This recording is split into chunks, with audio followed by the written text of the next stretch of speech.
Assalamualaikum warahmatullahi wabarakatuh. Waalaikumsalam warahmatullahi wabarakatuh.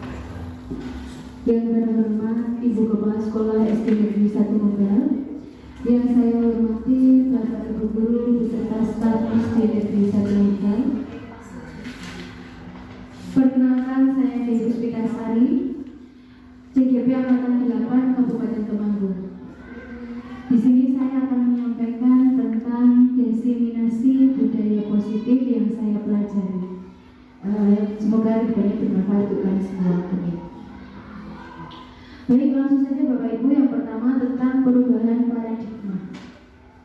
Tapi sebelum kita masuk ke materinya, di sini ada cobalah Bapak Ibu guru di sini, Bapak Ibu sedaya, umpamakan Bapak Ibu ini adalah seorang A. Tugas Anda adalah mengepalkan salah satu tangan kalian, tangan Bapak Ibu sedaya.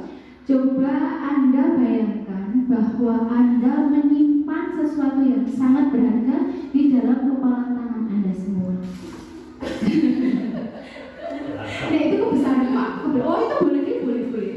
Iya. Kemudian Anda perlu menjaga benda itu dengan sekuat tenaga. Benda yang ada di kepala tangan Anda itu perlu Anda jaga dengan sekuat tenaga, karena benda itu sangat penting bagi Anda semua. Sangat penting untuk kehidupan Anda. Kemudian rekan Anda, umpamakan rekan Anda ini adalah seorang B. Rekan Anda adalah dia mencoba untuk membuka kepalan tangan Anda ini. Rekan Anda seorang B mencoba untuk membuka kepalan tangan Anda ini.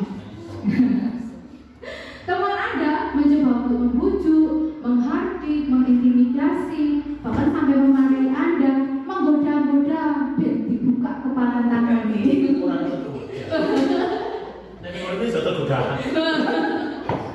Bahkan rekan Anda juga sampai menggelitik seperti Bruno dan Pak Ruwati, sampai menggelitik, bahkan menawari uang yang sangat banyak agar kepalan Anda ini bisa dibuka, begitu. Nah, itu tergantung sih. Tergantung sih gitu ya. Oke. Nah, kemudian kepala tangan Anda ini Anda pegang dengan erat. Kemudian teman Anda mencoba untuk membuka kepala tangan Anda ini. Kira-kira apa yang terjadi? Apa yang akan Anda lakukan ketika teman Anda membujuk untuk membuka kepala Anda yang di dalam kepala tangan Anda ini ada hal atau benda yang sangat berharga bagi kehidupan Anda? Kira-kira apa yang akan Bapak Ibu lakukan? Mencoba mempertahankan kepala tangan yang memegang kepala tangan ini. Apa yang akan Anda lakukan ketika teman Anda seorang B membujuk untuk membuka kepala tangan ini? Padahal di dalam kepala tangan ini ada benda yang berharga untuk kehidupan Anda, misalkan seperti itu. Kira-kira apa yang akan Anda lakukan? Jadi nggak dibuka kelihatan begini loh. Jadi diperlihatkan. Iya. Mencoba membujuk untuk membuka kepala tangan Anda ini. Padahal Anda mempertahankannya. Iya. Menanyakan alasan boleh. Kemudian apalagi mempertahankannya, tadi ada belum mempertahankannya. Oke. Lanjut ya. Perhatikan. Apakah Anda membuka kepala tangan Anda? Tadi dia menjawab mempertahankan. Mengapa kau dipertahankan? Iya, karena hal itu begitu berharga bagi kita, maka kita mempertahankan hal itu. Tapi ada juga yang mencoba menanyakan, kenapa kok tidak boleh dibuka? Boleh seperti itu. Kalau cuma hanya membuka ya silahkan. Tidak masuk bukan. Tapi tidak diminta nggak boleh ya. Oke, selanjutnya.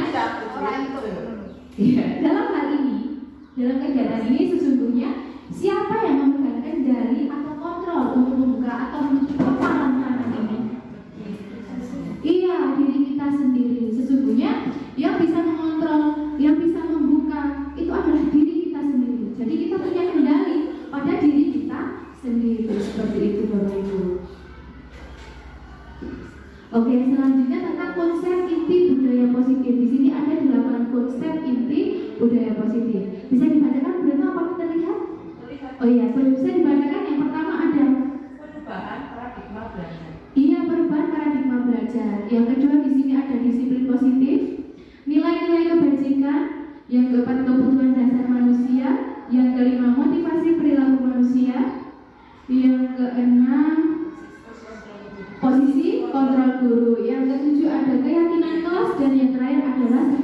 restitusi. Tentang pembelajaran dengan paradigma baru. Pembelajaran dengan paradigma baru merupakan pembelajaran yang dirancang berdasarkan prinsip pembelajaran berdiferensiasi, sehingga para peserta didik belajar sesuai dengan kebutuhannya berdasarkan tahap perkembangan sesuai teori psikologi modern untuk mewujudkan profil pelajar Pancasila. Sedangkan profil pelajar Pancasila itu sendiri mempunyai beberapa elemen. Ada berapa elemen gitu? 6. Iya, yang pertama ada beriman, bertakwa kepada Tuhan Yang Maha Esa dan berakhlak mulia. Elemen yang kedua di sini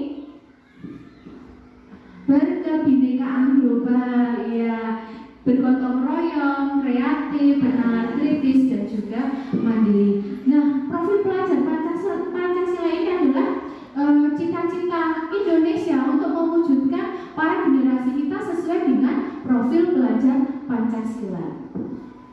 Harapannya nanti bahwa negara kita, manusia yang ada di negara kita ini berprofil pelajar Pancasila.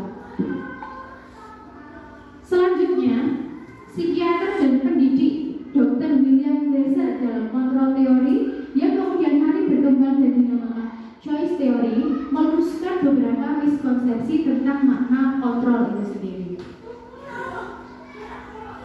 Miskonsepsi tentang teori kontrol yang pertama, di sini banyak ilustrasi dan beranggapan guru itu mampu berhak mengontrol murid, begitu. Itu adalah salah satu miskonsepsi. Miskonsepsi yang kedua adalah kita beranggapan bahwa semua penguatan positif yang efektif itu dapat bermanfaat, begitu. Yang ketiga, kita beranggapan bahwa kritik dan membuat rasa bersalah itu mampu menguatkan karakter. Dan yang keempat, miskonsepsi yang keempat ini, kita sering beranggapan bahwa orang dewasa seperti kita itu berhak untuk memaksa, begitu. Contoh saja kepada anak-anak kita, dumeh kita wis gede, dumeh kita dewasa, ayo cepat maaf, kita memaksa anak kita untuk maaf, misalkan seperti itu. Nah, itu adalah salah satu miskonsepsi seperti itu. Selanjutnya, seseorang bisa berubah dari paradigma stimulus respon kepada pendekatan teori kontrol oleh Stephen R. Covey. Stephen R. Covey pada bukunya Principles Centered Leadership pada tahun 1991, dia mengatakan bila kita ingin membuat kemajuan perlahan, sedikit-sedikit ubahlah sikap atau perilaku Anda, berarti perilaku kita sendiri, ya. Namun bila kita ingin memperbaiki cara-cara utama kita, maka kita perlu mengubah kerangka acuan kita. Ubahlah bagaimana Anda melihat dunia, bagaimana Anda berpikir tentang manusia. Ubahlah paradigma Anda, skema pemahaman dan penjelasan aspek-aspek tertentu tentang realitas, tentang apa yang kita hadapi tentunya. Itu oleh Stephen R. Covey, ya. Kemudian dari paradigma stimulus respon ini ke pendekatan teori kontrol. Perubahan dari paradigma stimulus respon ke pendekatan teori kontrol. Mohon maaf, saya duduk, ya. Iya. Dari stimulus respon itu dikatakan yang pertama bahwa realitas atau kebutuhan itu sama. Padahal dikatakan pada teori kontrol, realitasnya suatu kebutuhan itu sangat berbeda-beda. Contohnya saja, saya di sini, berdiri di sini. Apakah kebutuhan saya dengan kebutuhan Bu Retno itu sama? Tentu saja berbeda, ya. Pada paradigma stimulus respon, semua orang melihat hal yang sama.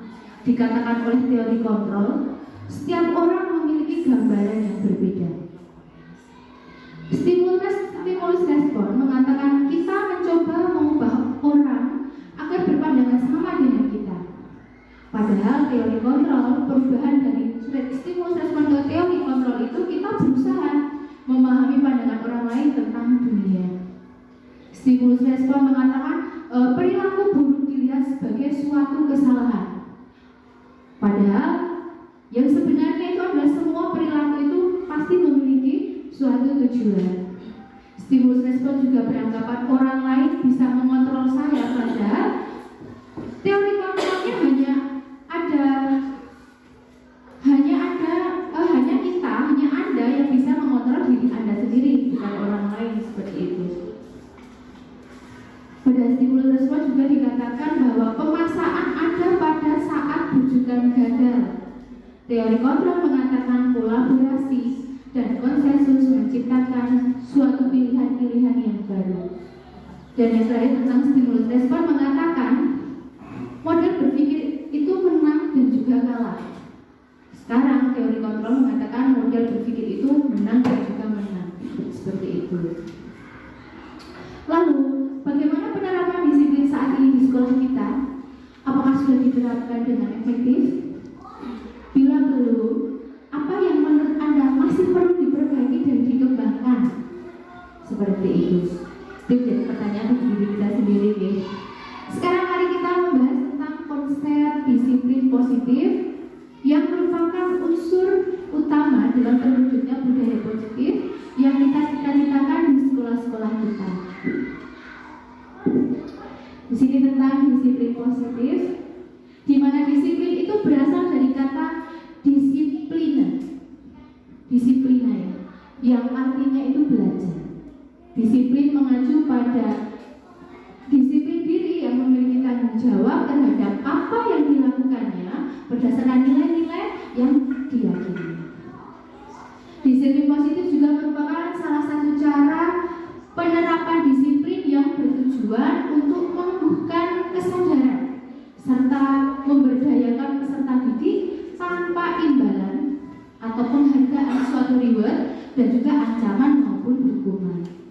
Di sini dapat ditarik kesimpulan bahwa sebagai pendidik tentu tujuan kita adalah menciptakan peserta didik yang memiliki disiplin diri sehingga mereka berperilaku mengacu kepada nilai-nilai kebajikan universal dan juga memiliki motivasi intrinsik dalam perubahan perilaku ke arah yang lebih baik.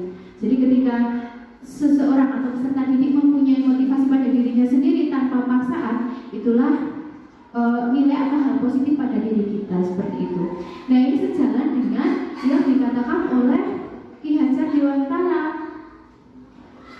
Beliau mengatakan bahwa untuk mencapai kemerdekaan atau dalam konteks pendidikan kita saat ini, untuk menciptakan murid yang merdeka, syarat utamanya adalah harus ada disiplin yang kuat. Disiplin yang dimaksud di sini adalah disiplin diri yang memiliki motivasi internal, motivasi dari diri kita. Kemudian maka di situ kita memerlukan pihak lain untuk mendisiplinkan kita atau motivasi internal. Di sini pihak lainnya itu adalah motivasi dari luar, karena berasal dari luar itu, bukan dari dalam diri kita sendiri. Sehingga sebagai pendidik tujuan kita adalah menciptakan anak-anak yang memiliki disiplin diri, sehingga mereka bisa berperilaku dengan mengacu pada nilai-nilai kebajikan universal dan juga memiliki motivasi intrinsik pada dirinya sendiri, bukan karena motivasi dari luar atau motivasi eksternal. Nilai-nilai kebajikan universal tadi, nilai yang disepakati bersama itu lepas dari suku, bangsa, agama, bahasa maupun latar belakang kita, seperti itu. Contoh nilai kebajikan di suatu institusi atau organisasi, yang pertama ada profil pelajar Pancasila, di mana profil pelajar Pancasila ini ada 6 elemen: beriman dan bertakwa kepada Tuhan, serta berakhlak mulia, berkebinekaan global, gotong royong, mandiri, kreatif, dan juga bernalar kritis. Ada lagi nilai kebajikan dari Primary Years Program atau PYP. Di sana ada toleransi, rasa hormat, integritas, mandiri, menghargai, antusias, empati, keingintahuan, kreativitas, kerjasama, percaya diri, dan juga komitmen. Nilai kebajikan yang penting juga, salah satunya ada keterampilan hidup atau life skill. Ini juga hal penting untuk dimiliki. tidak dapat dipercaya, lurus hati, pendengar yang aktif, tidak merendahkan orang lain dan memberikan yang terbaik dari diri kita, seperti itu. Selanjutnya, kebutuhan dasar manusia. Kebutuhan dasar manusia adalah segala sesuatu yang kita lakukan untuk mendapatkan apa yang kita inginkan. Seluruh tindakan yang kita lakukan memiliki tujuan tertentu, dan semua usaha terbaik yang kita lakukan adalah dalam rangka agar kebutuhan dasar kita terpenuhi dengan baik. Itulah kebutuhan dasar manusia. Adapun beberapa kebutuhan dasar manusia, apakah ada yang tahu kebutuhan dasar manusia itu kira-kira ada apa saja? Bertahan hidup. Kita butuh, itu adalah salah satu kebutuhan dasar kita untuk bertahan hidup, mendapatkan kasih sayang serta cinta, rasa diterima, penguasaan, kebebasan, dan juga kesenangan. Bertahan hidup di sini meliputi makanan, pakaian, tempat tinggal untuk dapat berteduh, untuk dapat bertahan hidup, keamanan, serta kesehatan. Kasih sayang dan rasa terima itu dipedulikan, merasa dipedulikan, berbagi, kerjasama, dan juga menjadi bagian dalam suatu kelompok. Kebutuhan dasar yang ketiga pada manusia ini adalah penguasaan. Yang pertama, harga diri, keinginan untuk dianggap pemimpin, berprestasi, diakui, itu adalah salah satu penguasaan, dan juga dianggap. Sedangkan kebutuhan dasar yang keempat ada kebebasan. Di sini meliputi mandiri, memiliki pilihan, mencoba hal baru, mampu mengendalikan arah dirinya mau kemana. Seperti itu adalah salah satu kebutuhan dasar manusia. Dan kebutuhan dasar yang kelima ada kesenangan. Tidak mungkin manusia hidup biasa-biasa aja, pasti ada kesenangan yang ia inginkan, seperti bermain, rasa humor, antusiasme. Kemudian ketika kita memiliki rasa humor, tentunya kita juga ingin tertawa dengan bebas. Itu adalah yang meliputi kesenangan, begitu. Motivasi perilaku manusia. Dian Gosen dalam bukunya Restructuring School Discipline menyatakan ada 3 motivasi perilaku manusia. Yang pertama itu untuk menghindari ketidaknyamanan atau hukuman. Ini adalah motivasi perilaku manusia. Yang kedua, untuk mendapatkan imbalan atau penghargaan dari orang lain. Apakah ini pernah terjadi pada diri kita? Dan yang ketiga adalah motivasi perilaku manusia yang ketiga, untuk menjadi orang yang mereka inginkan dan menghargai diri sendiri dengan nilai-nilai yang mereka percaya.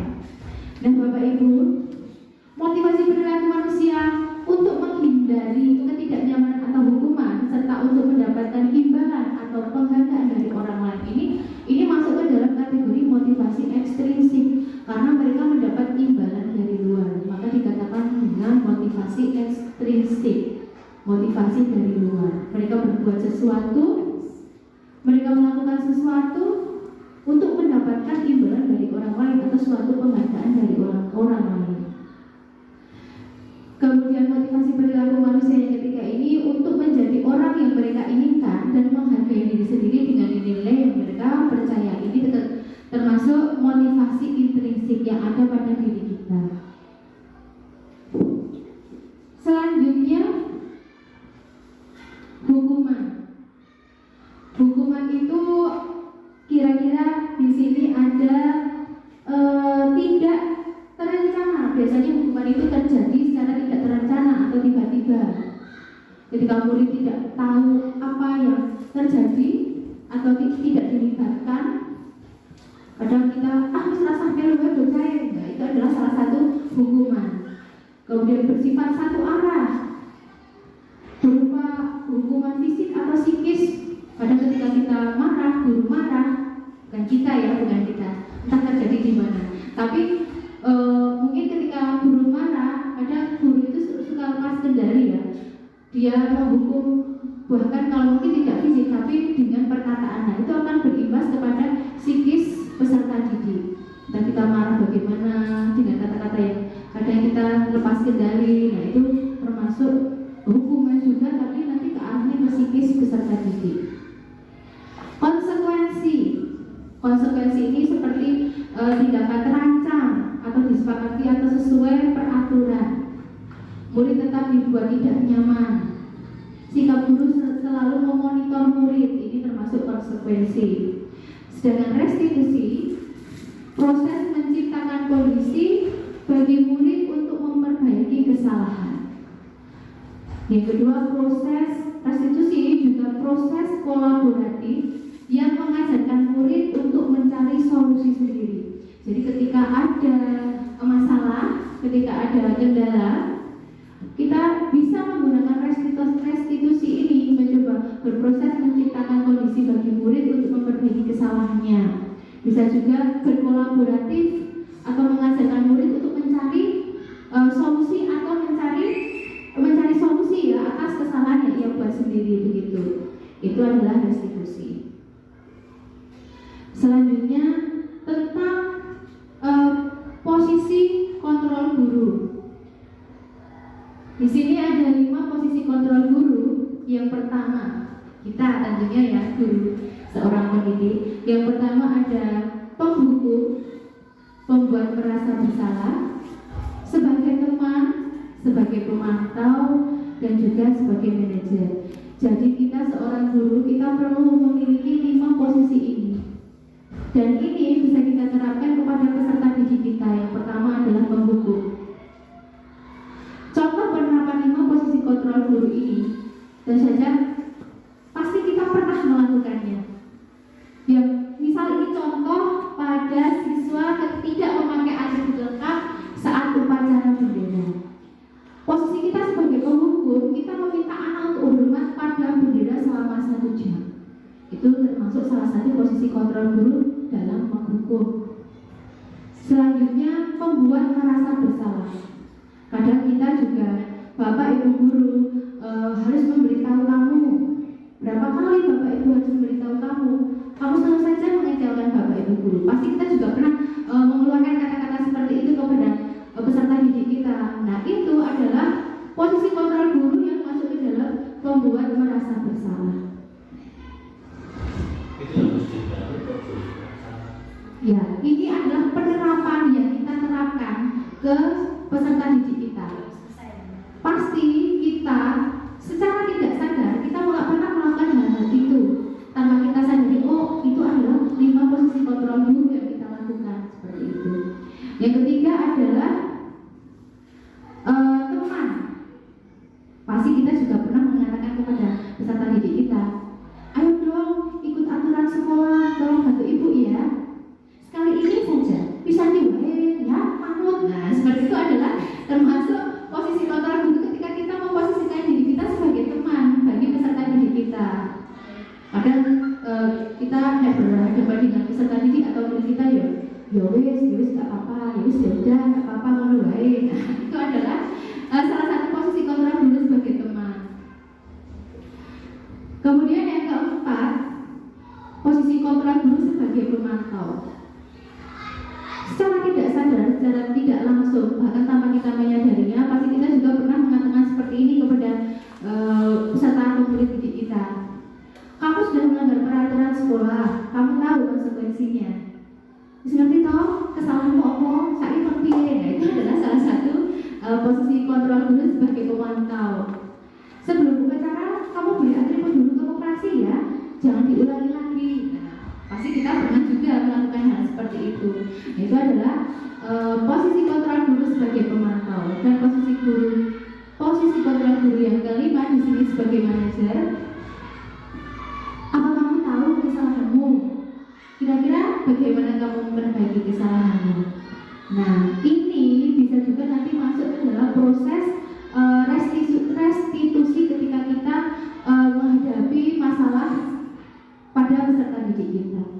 Tentunya dari penerapan 5 posisi kontrol guru ini pasti kita pernah melakukannya, entah itu sebagai manajer, entah itu sebagai penghukum, pemantau, sebagai teman, nah, seperti itu.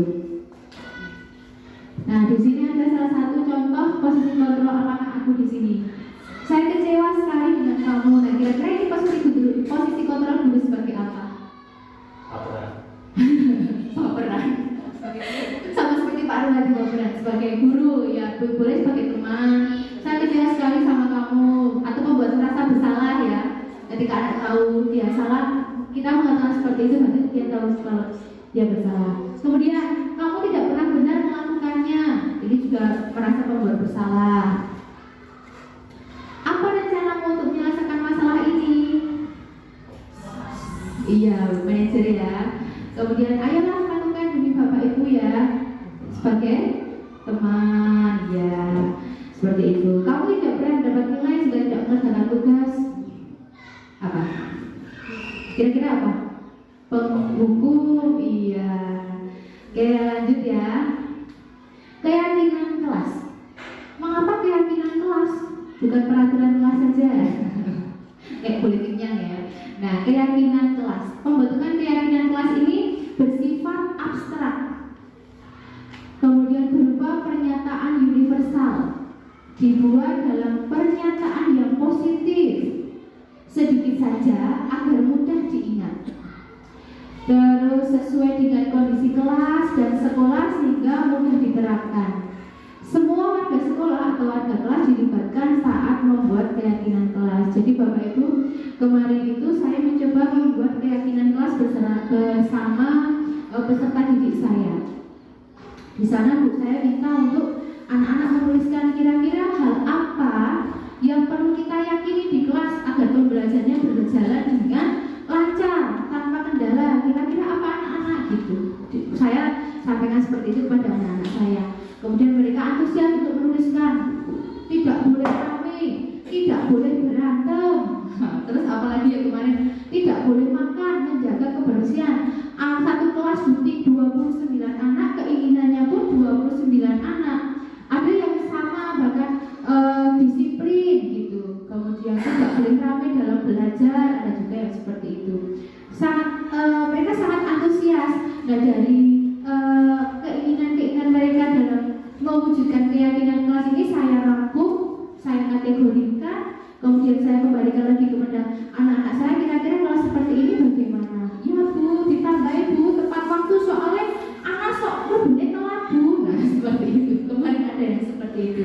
Nah, itulah disepakati oleh semua warga kelas agar mereka terlibat juga dan mereka mudah untuk diterapkan seperti itu. Selanjutnya segitiga restitusi yang pernah saya sampaikan tadi, segitiga restitusi. Suatu proses dialog. Jadi segitiga restitusi ini adalah suatu proses dialog yang dijalankan oleh guru agar dapat menghasilkan murid yang mandiri dan bertanggung jawab. Nah, ini adalah tahapan segitiga restitusi, ada menstabilkan identitas, kemudian validasi tindakan yang salah, dan juga menanyakan keyakinan. Nah, Bapak Ibu, keyakinan kelas tadi itu sangat berkaitan dengan segitiga restitusi. Ketika anak-anak kita melakukan kesalahan, kita proses menggunakan segitiga restitusi ini, kita restitusikan. Tentunya dengan tahapan-tahapan seperti ini, ada tahapan menanyakan keyakinan kelas. Ketika anak melakukan kesalahan, kita kembalikan lagi. Kamu tahu kan keyakinan kelas yang kita sepakati? Nah, seperti itu. Kita kembalikan lagi kepada keyakinan kelas yang sudah kita buat. Bahkan si anak sendiri yang melakukan kesalahan, dia juga membuat keyakinan kelas itu. Yang pertama tentang menstabilkan identitas. Berdasarkan prinsip membuat kesalahan adalah berdasarkan prinsip membuat kesalahan adalah bagian dari proses pembelajaran. Biasanya kata-kata yang digunakan seperti berbuat salah itu wajar, ibu tahu berbuat salah itu wajar, ibu juga pernah melakukannya. Nah, itu adalah salah satu kata-kata yang digunakan pada proses segitiga restitusi bagian menstabilkan identitas. Tidak ada manusia yang sempurna. Ibu juga pernah melakukan itu. Ibu atau bapak tidak mau mencari siapa yang salah, tapi ibu ingin mencari solusi dari permasalahan ini. Nah, itu adalah proses segitiga restitusi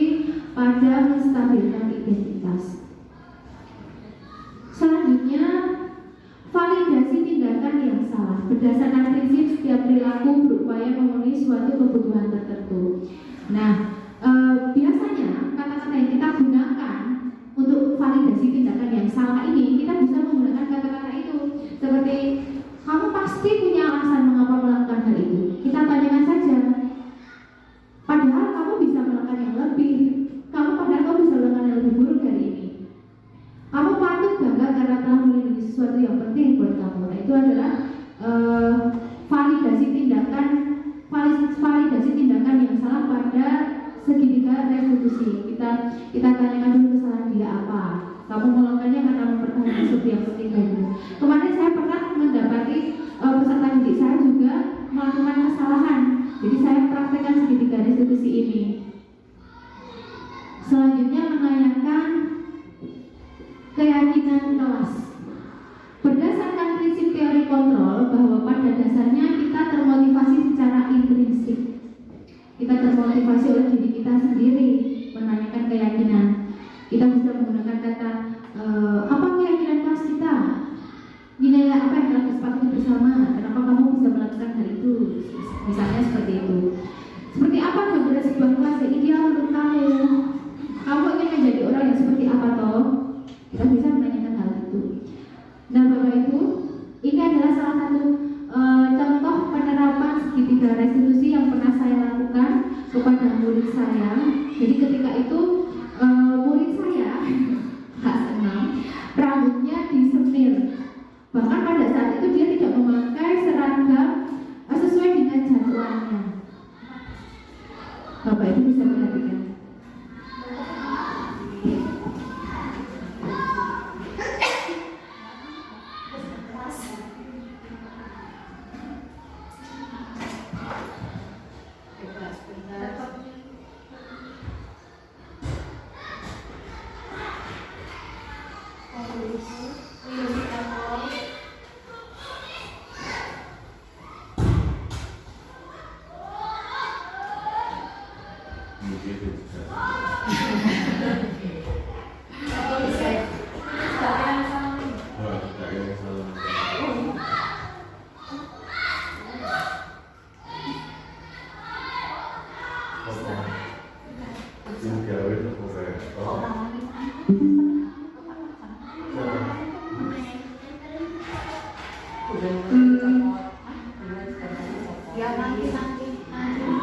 Jadi suaranya memang kurang keras ya karena mikrofonnya bermasalah.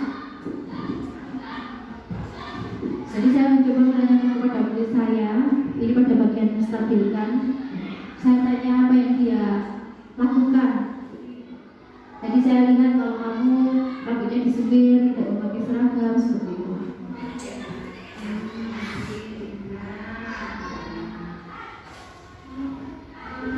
Berarti itu nggak hari-hari ya? Iya.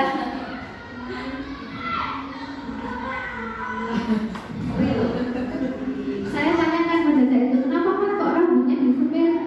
Buat senang-senang bu, sisa liburan, gitu alasan dia.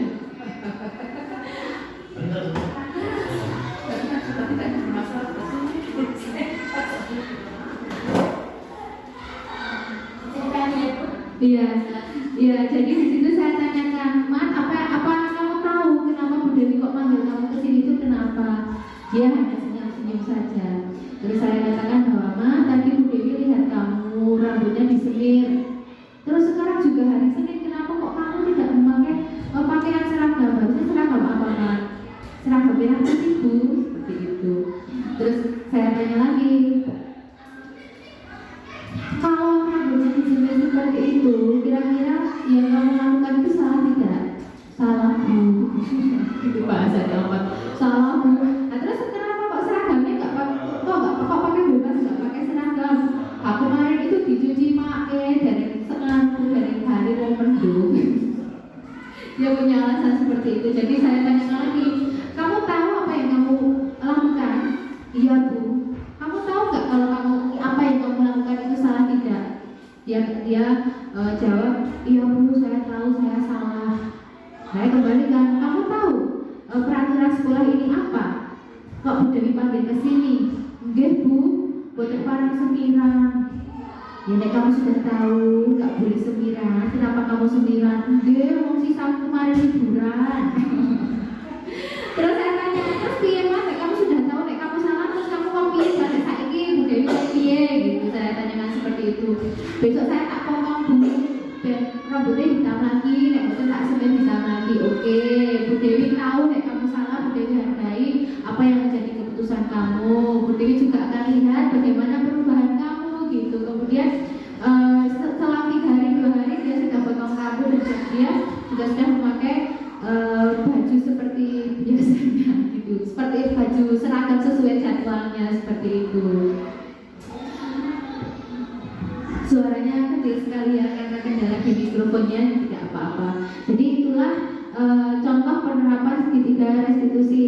Ketika di situ ada proses di mana anak tahu apa yang dia lakukan itu salah. Kemudian di situ juga ada proses ketika dia tahu bahwa dia salah, dia bisa mencari solusinya sendiri. Nah di sini adalah bentuk penerapan atau bentuk dia bertanggung jawab begitu. Nah begitu Bapak Ibu. Itulah contoh penerapan segitiga restitusi. Baik, selanjutnya di sini penutup dari apa yang sudah saya sampaikan ini adalah penerapan program disiplin positif. Hendaknya guru memiliki standar kepribadian profesional sosial yang baik, di mana guru mampu merefleksikan dirinya dalam posisi kontrol saat ini. 5 posisi kontrol tadi yang sudah saya sampaikan, serta bagaimana perjalanan dirinya sebagai among atau manajer yang menuntun murid-muridnya menjadi insan yang mandiri, merdeka, serta bertanggung jawab. Nah ini termasuk kutipan dari standar nasional pendidikan Bapak Ibu. Dari sini kita bisa introspeksi diri, Miss Paulo ya, aku sudah seperti itu apa belum ya? Bahkan kita kadang juga sudah melaksanakannya, tapi secara tidak sadar, oh ternyata iki toh, ternyata posisi kontrol gurunya nanggung iki toh. Nah seperti itu. Nah itu tadi Bapak Ibu yang bisa saya sampaikan. Di sini ada penutup ucapan terima kasih, kurang lebih 30 menit lebih, saya sudah menyampaikan materi tentang diseminasi budaya positif. Tapi sebelumnya di sini ada penutup, tanpa pengetahuan tindakan tidak berguna, dan pengetahuan tanpa tindakan itu adalah hal yang sia-sia. Ini saya ambil dari kutipan oleh Abu Bakar seperti itu. Begitulah Bapak Ibu yang bisa saya sampaikan pada siang hari ini. Semoga bermanfaat. Saya akhiri, apabila ada salah-salah kata maupun tindakan perbuatan, saya mohon maaf yang setulus-tulusnya. Saya akhiri. Wassalamualaikum warahmatullahi wabarakatuh.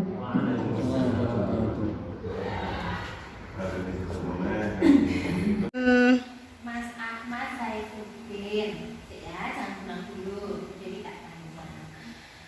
Ahmad tadi Bu Dewi minta jawaban dari Ahmad. Ini sambil sekarang juga hari Jumat harusnya pakai seragam baju muslim. Nah Ahmad, kenapa kok rambutnya di sini? Kok hari ini ya nggak pakai seragam muslim? Sisanya bulan Bu, sisa liburan, sisa kemarin ke liburan. Terus Ahmad kenapa kok bajunya pakai baju bebas dan baju muslim?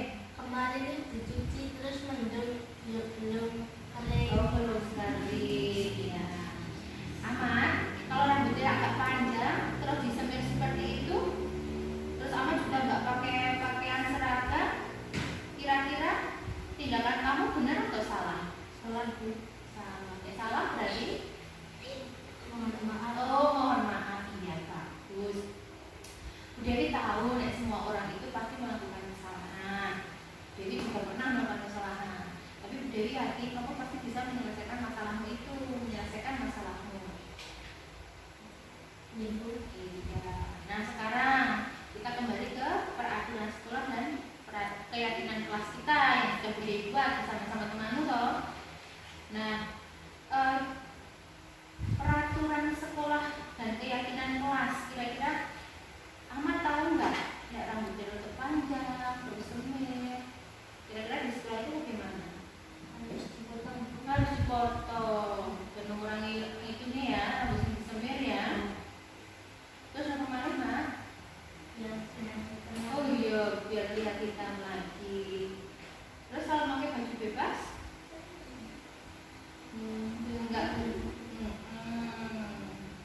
Oh iya, rambutnya harus dipotong. Iya, betul sekali. Terus apa? Iya, tidak boleh bismillah lagi ya, Mak, janji ya. Aku jadi mau lihat besok perkembangannya Ahmad, bagaimana apa rambutnya dipotong